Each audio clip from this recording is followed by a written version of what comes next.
We're recording now. Awesome.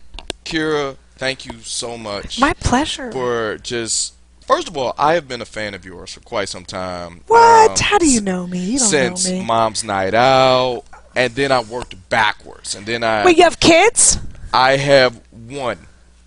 I'm one and done. I'm one and done. I miss sleep. He turns 5 next week. Oh my gosh! Cutest little guy ever. Right now he's getting into, well, this is why I'm here, because I listen to your podcast. Yeah. Or one of them, and we'll get to both of them in a second. The Kira Soltanovich show. How did you come up with that name, by the way? You know, that was not the name. When I first started, I wanted to do, like, you know, a fun, interesting podcast name. And I called it the Mother Funny Show. Nice. Am I too loud in your thing? No, we're good. We're good. The Mother Funny Show, right? So I even went so far as to contact my attorney, who is a patent attorney, so knows about copyrights, knows about all the... She went and she looked it up. Because the word mother and the word funny were separate, it was fine for me to move forward. I was going to get like merch and just go crazy with it, right? Yeah. Well, at the time, speaking of Mom's Night Out, you read my mind, because I was like, wasn't that there? Yeah. So Nick Mom decided to do a hashtag called Mother Funny. I remember that. One word. I remember Mother that. Funny, and legally, I could keep the name. But they called me and kind of bullied me a little bit. They bullied me and they said, look, Nick is, you know, part of the Viacom family. You don't want to mess with the Viacom family. Those would be terrible people to piss off, like mafia style. Yeah. Oh. And I was just like, yeah, the Viacom family, right? And I was like, all right, I guess I'm changing the podcast name. Wouldn't you know, Nick Mom no longer exists. Mother Funny was very short-lived, and nobody is even there anymore. It was a summer. Yeah. It was a summer. Yes. I remember it because that summer they had the Nick Mom thing. And right. Like, all these comics were doing spots and it was like sets. you can do it turns off at like 9. Right. And then like adult It was stuff. like adult, like a club atmosphere. Right. And this is around the time like I was in my head about being a dad, and I was all like, all right, let's just jump full on into being a parent before, you know, when you have that weird duality where you're just like, my life is over. I still have it. You do? Yes. Okay. I I've come to terms with it, because like I'm an adult, and then I'm like, on a day like today, this is where I live, where I'm just like, hey, remember that time I used to be cool? We're going to document that all via podcast. Right, exactly. So like, yeah, so it was called Mother Funny, and then I was like, you know what, I'll just change it. I don't want any trouble. I'm like not a drama person. Hi. Yeah, you can come in. And so I just said, all right, it'll just be my name. That way no one can give me a cease and desist. Yeah. And so it's just my name. But one of the things I loved about like you as not just a comic, because who are we kidding? We're at a comedy club. I just saw your set. You're still funny. You didn't change. I still laugh. It's still awesome. Wait, what do you mean didn't change? Like no new jokes? Here's what I mean. No new jokes? Is that what you're trying to say? Here's what I mean. No, I'm not coming down on you. It's just sort of like that you know that fanboy feeling that you get when you first see someone is like, oh, I'm into that, and then it fades over time after you've seen them in multiple, because you have a crazy work ethic, and that's kind of what I was getting at. I've seen you so many times, but I still get that same little hit that first hit that I got when I first saw you. That's very nice. And like, speaking of your crazy work ethic, I've not since then. It was Leno. Like, you always were like that person on Leno where it wasn't necessarily just stand-up. I think you were the voice in the machine. I did, yeah. I did a recurring voice for a photo booth, the kind that you see at like county fairs. This was at Universal Studios. Yep. You know, you go get your souvenir photos. Right. And it was all fake, and we would just mess with people inside the booth. I mean, and have some fun. It was cool, and I remember like little segments. I know one you did with Jim Norton where you guys were have this. So like, what I mean, woulda, coulda, shoulda. That's what it's called. Yeah, that's what it was called. So the hustle hasn't quit with you, And like when I bring up your podcast, like I like listening to it because it's almost like, okay, this is a podcast about comedians who are also parents, and the world's like, we talked about duality just a couple seconds ago. Yeah. And it's so much in there, and that's why I was just kind of like, I'm not a comic, but I do understand a lot of what you guys talk about, and a lot of what you guys kind of have to go through. Yeah, I mean, I leave here. I have 2 more shows tomorrow. Well, I have another show tonight, 2 more tomorrow. I go back home, and then I go to Vegas for a week and bring my kids with me. But Vegas is now like family friendly now. Yes, no, that's not the point. Okay. I am not on the road as a comic anymore. I'm on the road your mom. as a parent who happens to do shows at night in a comedy club in Vegas. Oh, well, yeah, your mom, but mom got to like scoot out of here for like an hour. Right, but when you're a comic and you're on the road, you have your day to yourself, you can write some new jokes, you can hang out, you take care of yourself. Oh, maybe I'll go hit the gym, have a brunch. Like, it's so much more just about like whatever you want to do during the day that just kind of feeds you. But now it's going to be, I got to feed the kids. Wait, do you have that? Because, like, you're here, you're in Detroit right now. Well, Ann Arbor. But you're in the Detroit metropolitan area. Right. So when you're out, do you have that vibe where you just kind of like, I just kind of want to explore the city, or I just want to see some cool stuff, or is it just like, we're in the hotel, we're Netflixing it, I will see you, or is it a little bit of both? It depends. Okay. Obviously, Ann Arbor is an easy place to go and explore. Right. I always try new food whenever I'm here. Okay. Always, because there's so much good stuff to eat. So, like today, I went to this Cuban place that's around the corner from the club, and tomorrow I'll go try another place, and I'll go. You know, I always like to try food here. Walk around, love to do that. But sometimes, if you're stuck in Scratch Your Armpit, Arkansas, no offense if anyone is listening there, then then I'm just population. in the I mean, like, I'm just in my hotel room. That's it, because I don't want to leave. Okay, it makes sense because you're in the middle of nowhere, and then it just turns into... And the hotel's like off the interstate, and there's nothing to walk around to, and I'm just like, that was the last time we saw Kira. Yeah, and, like, and that's it. So well, you could probably get one more TV credit from, like, ID Discovery or something. Sure. Like, the last Next time 48 hours, Exactly. first 48 hours, whatever they're called. Oh, man, like, so how do you de-stress? Or is it a way where it's just sort of like the kids are gone? Do you do, like, take a nap? I don't know. It was like I mean, if you want to know the truth, I'll tell you the truth. Let's go. I get naked with Koreans. Excuse me? That's just readily available wherever you go? I mean, sometimes. Please, elaborate. That's what I do. If I'm traveling, like Detroit, Uh-huh. maybe Ann Arbor, maybe in a surrounding, suburb of Detroit, Okay. I bet you there is some sort of Korean spa. Okay. Where it's like real, for realsies Korean. Yeah, there is a few. Yeah, there are a few, I'm those sure. Spas just, like, I can't get down with those because they just beat you up. They're aggressive. I love that. I just want to be naked with Koreans all the time. That's all I want. And not like in a, like, oh, I want to touch you sexual way. Yeah. I just want to be naked with Koreans. And that's it. But that's my life. All right, so there's one. I'm still with you. I'm not kidding. It's an obsession. It's a problem. But no, I'm not saying this to be funny. No. It's a addiction. What do you mean by addiction and problem? When you start lying to people, that's a problem. Oh, who have you lied to about going to these careers? I lie to people all the time. Oh, okay. Okay. Who was the better question? Who was the last person you lied to? I haven't lied to my husband in a long time. In a long time. But there was a period where I didn't want him to know how often I was going to the Korean spas because it was like going to a dealer.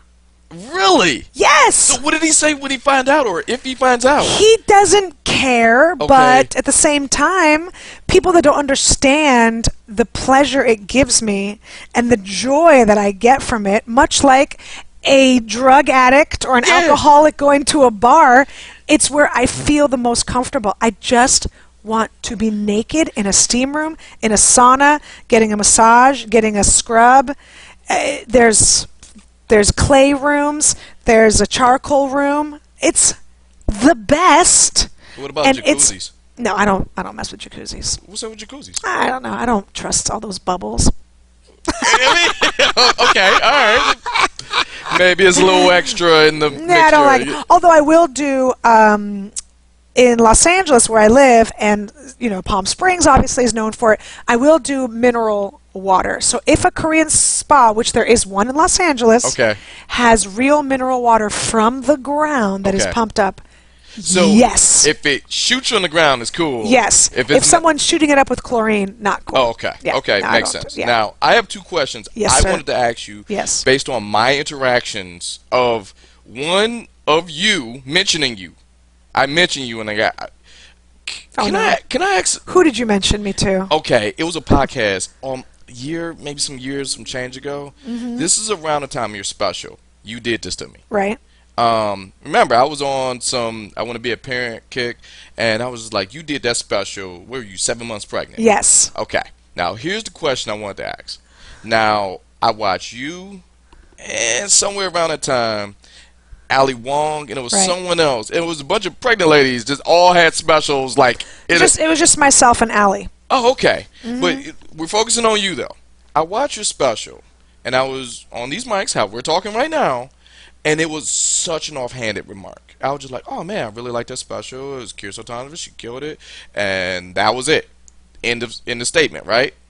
In the comment section on social media, there was this, like, Russian dude from San Francisco. Okay. Well, that's where I grew up. And in all caps, it just said, Kira! and I'm yelling because that's how it came across. I'm sure. They're very aggressive. And this dude, in his avatar, San Francisco Giants jersey, the hat, he was just all things San Francisco, and I have no control about that.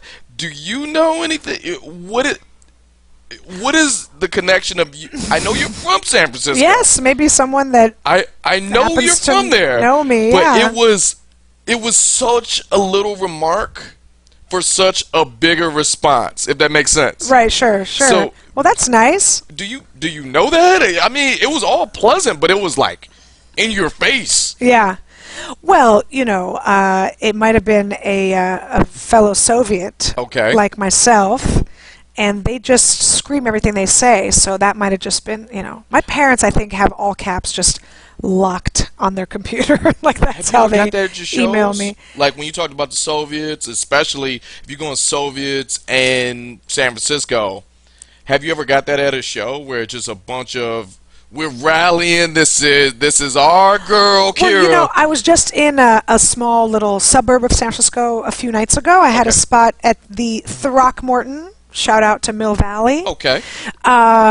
Great theater, and a lot of Russians came out to see me, and they are pleasantly loud, which I thank you. Like I like it. Sometimes they do heckle, which I have to tell them to just pump your brakes and take a knee and settle down.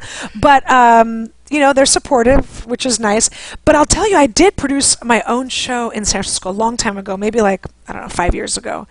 And it was actually upsetting because it was too many Russians. Too many. You can't have 80% Russians. You need the other, regular people to kind of balance it out. So and yes, I'm so calling... what's the difference? I'm curious. Too much. It's too much. I don't know. I mean, it's just too much of my people. I can't have that many. I don't think it's healthy to have that many of one type of people in an audience ever. Are they yelling during the show? Haven't you ever watched, Def Jam, and you see white people, and you're like, okay. Yeah, it's like they're sprinkled in. Yeah. And you're like, oh, some Asians came out. That's nice. Yeah. It kind of gives it a little bit of oh, all right. Everyone's in on this. Right, same thing. If you go to George Lopez's show, a lot of Latinos. Yes. But then you see some white people, some black people. You're like, oh, this is nice. If it's too many Russians, I need to have, please give me a Filipino. Please. I am begging you right now.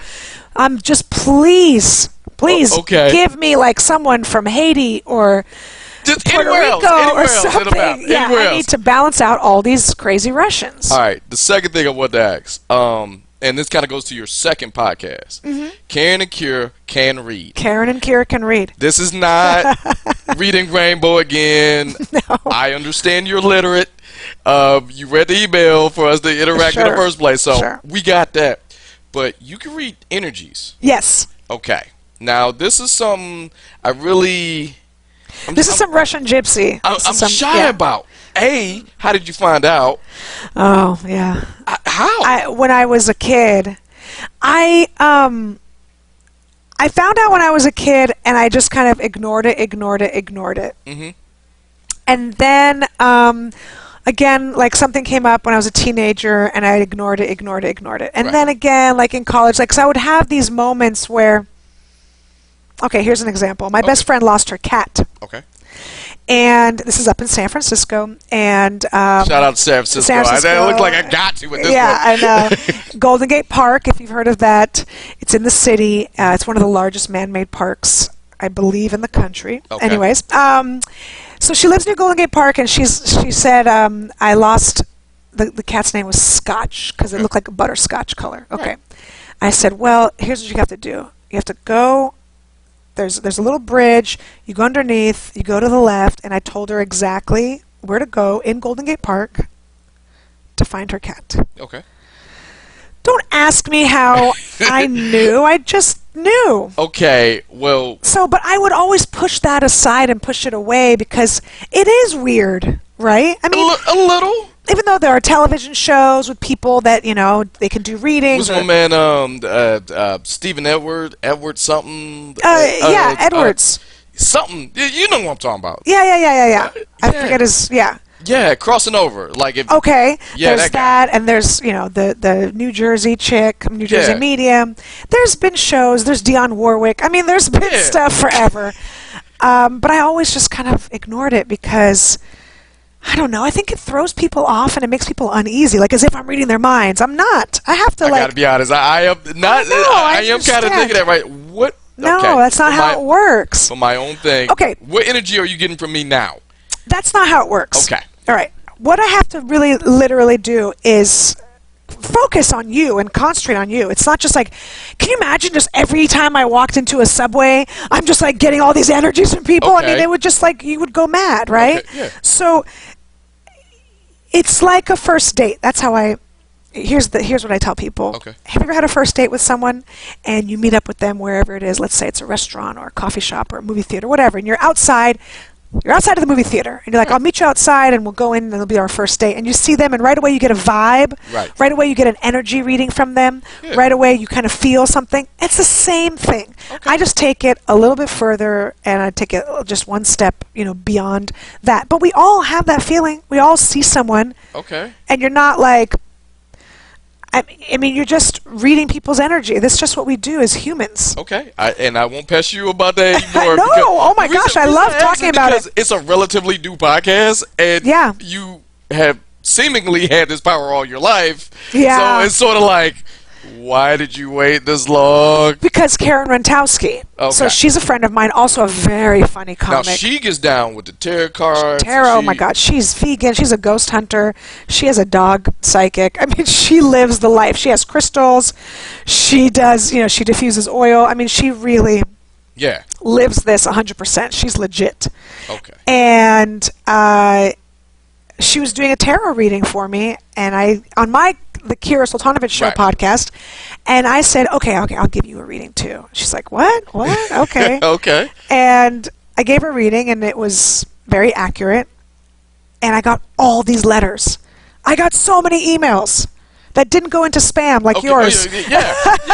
I got all these letters like, that was the best podcast. I got tweets. People DM'd me. Oh my God, that was so great. Anybody from San Francisco? Kira! It's all caps. And I thought, wow, I haven't even gotten this kind of response just from my regular parenting podcast. And I jokingly said to Karen, well, I have some bad news for you. I think we need to do a podcast where we give comics readings. And then we did it. Oh man, and it's been fun. Cool ever since. Little on the, I gotta be honest, it kind of threw me a bit, but I hung in there, and it's a lot of good comedy out of it, and it's a lot of like, really, like when you, the creepy part is when you or Karen says something, and then it like, well, yeah, that did happen, and you hear whoever you're talking to give you that like affirmation that, oh, yeah, that did happen, right, and I'm like, oh, okay. That's why we why want you did people to feel that way, to be like, oh my God, I can't believe. And then last night in Los Angeles, we had a follow-up live Karen and Kira Can Read, where one of the comics who was a guest, his name's Thomas Dale, he came on and told us that what we said happened and gave us a follow-up. Okay. And that's also awesome, because then again it just reassures us that what we're saying is resonating with people. And you're the real deal. Yeah. Yeah. Everybody wants to be validated in some Here's way. the thing. For us to fake this would be such a waste. Yeah. Do you know how much effort you do? I'm saying to people listening, Right. how much effort it is to produce a podcast, It's a how lot. time consuming. Usually you're not getting paid for it. You got to get equipment, Yep. set aside your time, travel, whatever, book guests. Yep. For us to do that and then not be legitimate would be such a waste. I have would. 2 kids. Yeah. I have a comedy career. I shoot television shows. It's like, it would be so You couldn't ridiculous. find the time I see what you're What saying. a waste. It'd be a waste. So just knowing that, like, it's legitimate. And we're having fun, and we just want to make people laugh. That's really my number one And goal you in are. life. Well, that and being naked with Koreans. Oh, well, there you go. Yeah. All right. Now, I understand we're encroaching that time. So Oh, is that? We're going to speed. We're going to speed Okay. around this. Okay. 'Cause we're getting at that time. So this is stuff what I like to call stuff I read on the internet. Okay. About you. You could just give me a yes or no question. Okay. Okay. Now, you're so quick and so smart, I only assume the answer is yes with your comedy. Did you get started in improv? Yeah, I will say yes. Okay. Kind of. I'm yes. sure there's stories to all of this. Yeah. Sure. Okay. All right. Where? Just quick. London. Okay, London. All right, let's keep it going. Stuff I read online. All right, you can still speak Russian. Yes. Right? You're Russian Drew from Yes. Ukraine. Yes. USSR when they was really running it. Yeah. So you can still speak Russian. Yes, although when I went to Russia, my dad told me to stop talking because my Russian is so outdated. Uh-huh. Because we left, it was the late 70s, Right. So when we left, my Russian now is what people sounded like back then. So I was walking around Moscow like, what it is, Jive Turkey? And like, doing the disco duck and like, Okay. So yes, I do speak it, but it's pretty silly. And you may embarrass your dad. Okay, I I got did that. embarrass my dad. Okay. So many times. You're a chaos magnet. I am? I'm only reading whatever it is. Like, Okay. you attract chaos in your life. Wherever there's always some friction with you. It comes to you. I feel like you're giving me a reading now. I I don't know. Where did you read that? Google. Oh. I mean, like, just little stuff where, okay. I don't know. Okay. I don't even know how to answer it. Maybe. Okay, it's the internet. I don't think internet. it's all real. That's why we say stuff we read Yeah. on the internet or Right. stuff we read online. You love terrible music. Oh my God, where did you read this? Google! Oh my God. Is that a thing? I don't know. What's terrible? Terrible to you might be not terrible to someone What's else. the last thing you listened to? Now, and I mean- we'll gauge if that's terrible. I mean, you might be okay with it. Okay. I listen to 80s hip hop. Okay, we need names. We need names. What we talking? Rakim? What we talking? I mean, yeah. Can I look on my phone? Yes. Okay. There are no wrong answers. I'll show you what my last thing on my phone was. Okay. I listen to whatever. Like I have We went Easy from E. 70s to 80s. It's so embarrassing because I'm so old. I have Easy E What's wrong with that? because I'm so old. But it works. I know. Look, All right, let me show you what my. Like, I talk about this all the time. I age out of music. The guys. Okay. I saw the Grammys. Oh, this is what I was listening to. That's why I couldn't remember the name. Africa Bambaataa. Africa Boombata. Yeah. That's Searching for the why. perfect beat. Was it Searching for the perfect beat? Yeah. It was. I listened to So I got that right. I have Boys in the Hood here. I have Slick Rick. Listen to Slick Okay. Rick. These are all good choices. Oh, I know. Two Live Crew is on here. Of course, Tone The answer is Loc, no. Then you do not like Public terrible music. Enemy, Run DMC. What else do I got? These are Back to these are not Africa bad choices. Bambaataa. How do you say it? Africa Boombata. Looking for the perfect beat. Yeah. Yeah. Too short. Yeah. I haven't heard a bad one, so we're going to say no. to Okay. that one. So I don't know. I mean, my husband does not listen to hip hop at all. He's always like, oh God. But it's 80s. Okay. That's as I'm old. I'm Beastie Boys. I'm a Rocky, child of the Eric 80s. B. and Rakim. Yeah, see? LL Cool J. Yeah. Maybe I'm reading you because I totally guessed 2 of those. All right, we got 2 more and we'll let you go. Okay. Stuff I read online. You're a boxer. Yes, but not. I mean, when you say it like that, it's like I've been in the ring. Okay. No. I just have been boxing for a long time, but just as like a very, very sad habit. What do you mean sad? Because I'm not fast. I don't want to hurt anybody. I'm only doing it for the workout, but I like to work out. You're just like, you just punch it. I'm sorry. I know. I'm so sorry. It's awful. It's truly awful. I was really yelled at by coaches in high school because if we were playing, let's say whatever it was, baseball, softball, whatever, and the other team was losing, I would give them pep talks. What? Yes, like a runner would be on first. I was the first baseman, right? First basewoman. And a runner would be on first, and they'd be down by 3 or 4 runs, and I would be like, "Don't worry, you guys are going to come up. I promise you. Like, do not be upset about this." I can't take it when people lose. It's hard for me to watch the Olympics. It is hard. Who do you root for? That's a good question. I root for people just doing the best that they can do. And when someone has worked their entire life and has sacrificed everything, like they don't have a real childhood, they don't have real friends. Right. They are at an ice skating rink or on a slope every single day, and then they go down the Olympics, and then they fucking go. Oh, can I swear? Yes, you oh my can swear. God! And they go down just a ski slope face first. Yeah. Oh, I can't take it. Okay, that makes sense. They flew to South Korea. And only to just eat face it. plant, and then I mean, I can't. My heart. I go no. Like I just can't deal with people losing. I can't watch a Super Bowl. Oh, I couldn't watch the Super Bowl. I can't watch it again. That was I can't watch any Super Bowl or any World Series or any playoffs or my heart breaks. So what are you, preseason all day long, or I mean, like yes, when the games don't matter? No season, because the look of people losing, sitting there on a bench, and you can see like their family in the shot over their shoulder, and a basketball player sitting on a bench with his hands in his face. I just can't. I'm just like, I'm out. I can't. It's heartbreaking. I don't have that. I know a lot of people don't. Okay. So my point is, I like to work out and box in a ring because that's kind of fun and exciting for me. Yeah. And to play on the bell, so that you're on the bell, so you're boxing, and you take a break when you hear the bell, but not with anyone else except for a trainer. Okay. So do you know the Roach family? Yeah. Right. So one of the Roach brothers, his name is Pepper Roach, is also a trainer. Right. And he trained me. That's pretty cool. Yeah. Because we you're have in Detroit. We have Kronk. Yeah. And it's sort of like a rivalry type thing. Wild Card is the gym in LA that the Roach brothers, and one of the brothers I think passed. Okay. Yeah. And last question, we'll get out of you here. I didn't see it, but I'm asking you. Okay. In your special, you did this to me. Yes. Did you pee? The whole time. Really? The whole time. I watched that whole special. And I was just like, this is totally made up. It's just haters online. Nope. You things I read on. Dude, I forgot to go to the bathroom. Obviously. Before we started shooting. Because I produced that as well, and I had to stay hydrated. I was pregnant, so I'm running around. I have to stay hydrated. That's so important. It's important for anybody. Right. And next thing you know, it's like, all right, it's time to shoot, and I'm backstage. It was too late. You're mid-joke? And I'm pregnant. Wait, yes, you were pregnant.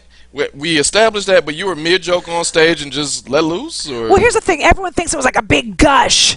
No, it was just like every time I said a word, pee came out. I'm sorry, that's just the truth. Okay. I have a kid. It's unfortunate. It's just a weird fact about my special. I have a lot of weird facts about my special. Can you give us one more? Yes, I can. As black people, you will appreciate this. Orange County does not have a lot of black people there. I was shooting in Orange County, in San Juan Capistrano, and I told my producers specifically because we were shooting on Mother's Day. Okay. So I delivered my child July 2015. I shot this special May 2015. Okay. Okay. So I'm very, very pregnant. It's Mother's Day. I don't want young children in the front row. Okay. The one black couple that came to my show, and I know they're fans because it's not like black people are just walking around San Juan Capistrano. Okay. So they are fans. Brought their 18-month-old baby to my show and sat in the front row for a television taping, and the baby is crying, and the baby is talking, and the baby's saying mama, and I'm a parent at this point because I already have my older child, Right. so I'm not like hating on you, but how can I tell the one black family to get out? I'm pretty sure we read some more stuff on the internet. How? I cannot. I cannot. Especially since, as you see by my playlist on my phone, I love black music. I went to an all-black high school. So I'm a black guy. if You're hanging with me. You're a black guy. You're a black woman here. I have, I have a Latino husband whose mother just found out that she's, because Latinos in Puerto Rico are also. Yeah. It's a different flavor of Latino. We went to Puerto Rico. I saw so it's like I don't but I cannot tell the one black family go to the back of the room. I wish you would. Yes. I wish you would. Exactly. So here I am. That's another fun fact about my special. And just so people know that I'm fully aware that Ali Wong shot a special pregnant as well. It's not a diss towards Ali Wong or anything. No, and it's fine, and I wish her the best, and it's important that female comics are working and are seen. But I shot mine way before she even had her baby. Okay.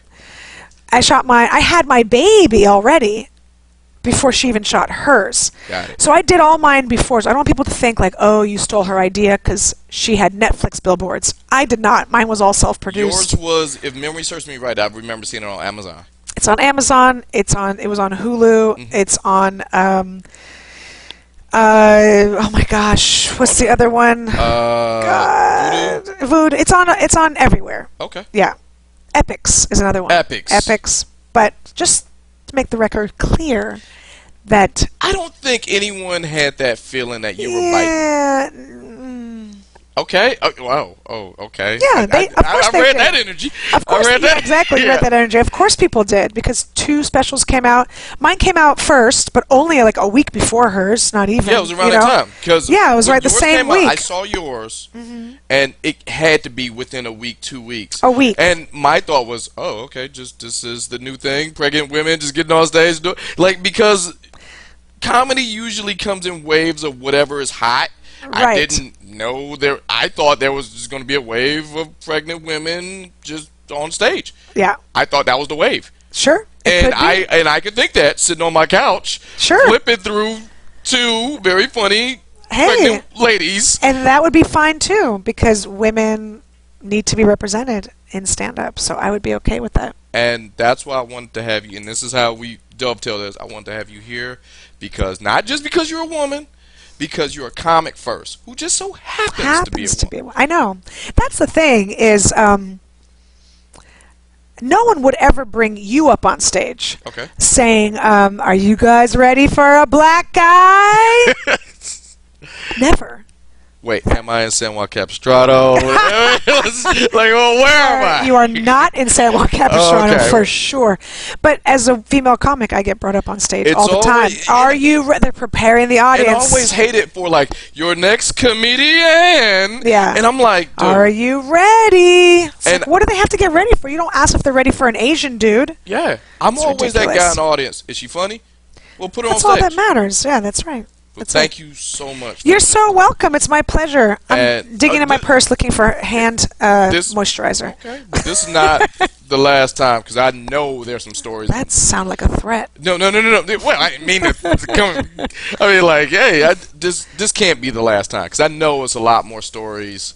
And we only scratched the surface, but you got a job to do. We do too. Yes, second show. Thank you so much, Kira. My pleasure. All right.